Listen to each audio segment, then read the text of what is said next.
Good morning. Happy Thursday. Those headphones are enormous on you. Lauren Boebert, Congresswoman representing Colorado's 3rd Congressional District, running for the Republican nomination in the 4th Congressional District, joins me in studio. And Lauren Boebert has done a radio interview. It's probably not the first. It's on K something or other. Sorry, I should know the name of the radio station, but it's irrelevant because for the simple reason it is... Well, they started off by playing the Beetlejuice theme tune. And I'm thinking, this is going somewhere. And then it just turned into another one of these real sycophantic, well, maybe the guy was trying. I don't know. Maybe he has a boss that says, you've got to go along with the narrative. We like Lauren Boebert. We'll pick it up halfway along the line. But it's a bit vomit-inducing. It really is, because I'm thinking this is why we have some of the politicians we do have, because they're not being held account. They're just not. You know, Lauren Boebert, as far as I know, has never actually done one live, serious, real analysis of her political portfolio of thoughts, whatever it is she stands for. She's never been tackled on it. This is everything, in my opinion, that is wrong, and why we end up with some really bad, you can use the word dumb, you can use the word low IQ, just politicians. And the funniest thing is, he actually mentions what he thinks are people who are known for the wrong reasons, puts Marjorie Taylor Greene in that line, and then at the same, well, just have a listen. But could I just tell KW, whatever the radio station is, you don't need to put your tongue, your nose, right up the anal passage of any clown that turns up in front of a microphone. You don't. Let's start with... How about the intro music? Are you kidding me? What? Oh, my goodness. That's Producer Dragon. That's Producer Dragon. Was that Beetlejuice music? Sure was, yeah. Of course it was. All right. It's showtime. Let's go. I'm not going there. I'll let other people ask those questions. A lot of times when I think of famous members of Congress who aren't Speaker of the House, and I think of people like Rashida Tlaib and AOC and Marjorie Taylor Greene, and they're famous for all the wrong reasons, and I can't stand any of them. And I like you. I've known you a little bit for a long time. I like you a lot as a person. I think you're genuine and funny, but you're famous. And I don't know that it's good for a member of Congress to be famous, and I don't know that you're famous for reasons that you want to be famous. How do you think about that? And do you wish you were a little bit less in the spotlight?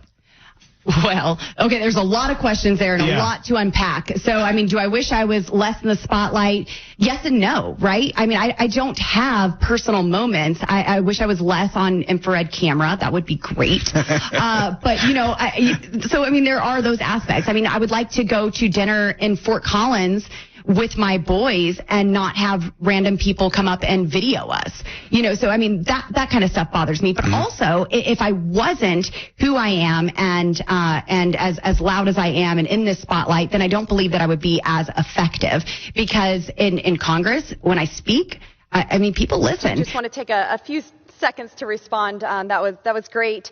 You know, we are addressed as MAGA extremists, extreme MAGA Republicans, and I would like to make just a clarification point. It's ultra MAGA. That's what we prefer. Yes. And you all are allowing delinquent employees to sit on their sofas at home instead of actually getting to work and doing their jobs. This is absolutely unacceptable. So our employees are working whether they are in the office or at home, and they are. Are you monitoring the work that they are doing from home on a regular basis? Yes, we are. Every employee, do you have the numbers of the hours that are submitted? Are you counting how many times they're logging into their computers and responding to casework? So our employees are subject to the same performance management processes and oversight they are whether they're teleworking or working in an office. And we have systems in place that our managers use to schedule, assign, and track workloads. And that includes individual employee workloads in many cases. So real-time understanding of what actions are being processed at any particular given time. Additionally, our employees are required to be accessible to their supervisors, clients, colleagues, and external parties during work hours via a variety of means, including instant messaging, video platforms, and telephone. They are connected to the workplace, whether they are in the office or at the home. Then why is the backlogs for Social Security applicants increased from 41,000 to 107,000? Because we've been historically underfunded for a number of years now. I don't think you're underfunded. You're funded at the Nancy Pelosi levels. At the Democrat levels, we just continued that same funding. So I would say at pandemic level spending. So I would say we'd have an increase of over 8 million beneficiaries over the last 10 years. At the same time, we experienced our lowest work staffing levels at the end of FY22. That's a math problem. I mean, that is a problem. If you have those workloads, increasing, and you don't have the staff to take care of those workloads, you're going to have the backlogs that you're talking about, Representative. Well, I would love to see. And then all hell broke loose. Rampant, evil, grabbing and grasping, vicious backstabbing. They made life hell on earth with their envy, wonton killing. I don't know what a wonton killing is. I'm gonna have to look that one up. But it sounds interesting, and I don't think I want to be a part of it.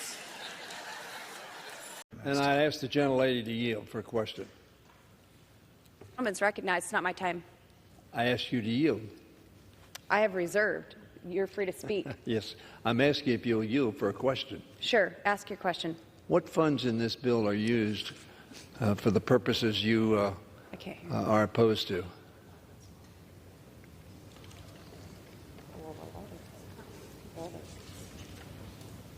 Oh, sorry, I couldn't hear the gentleman. I was getting clarification. This is precautionary.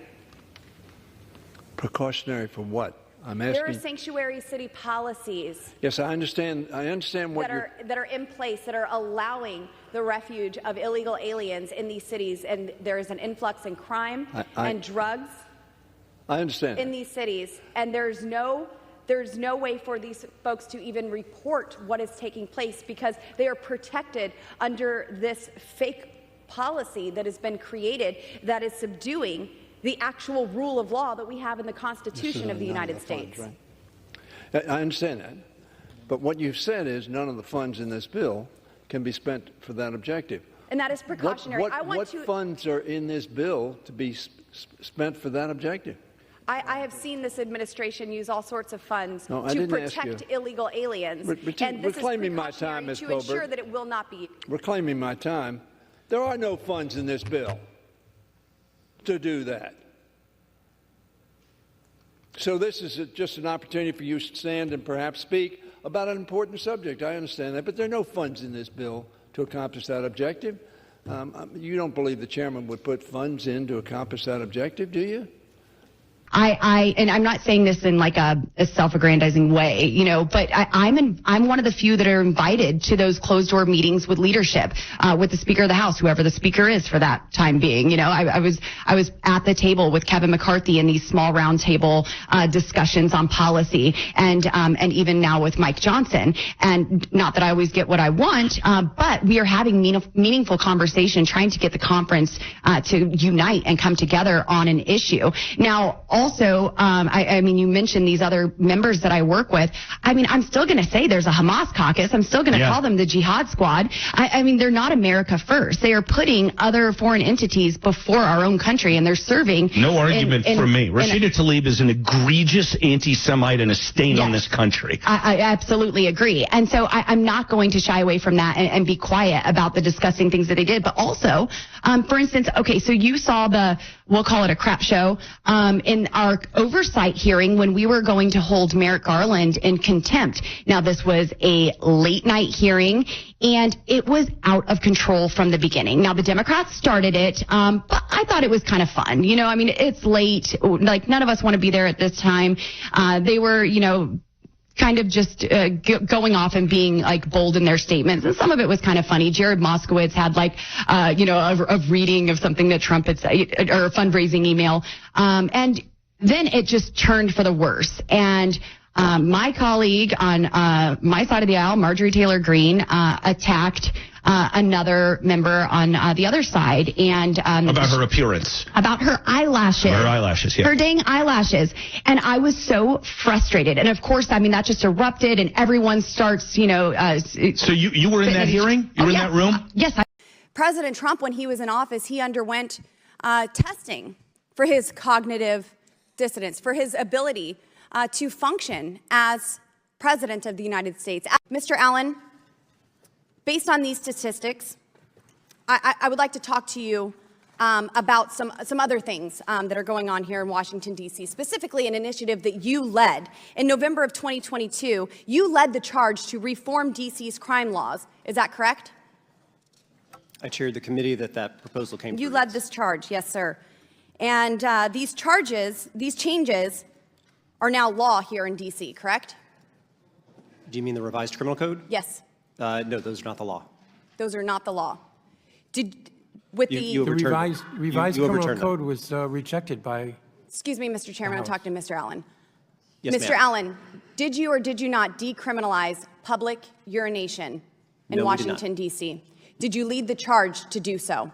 No, the revised criminal code left that as a criminal charge. Did you lead the charge to decriminalize public urination in Washington, D.C.? No, ma'am.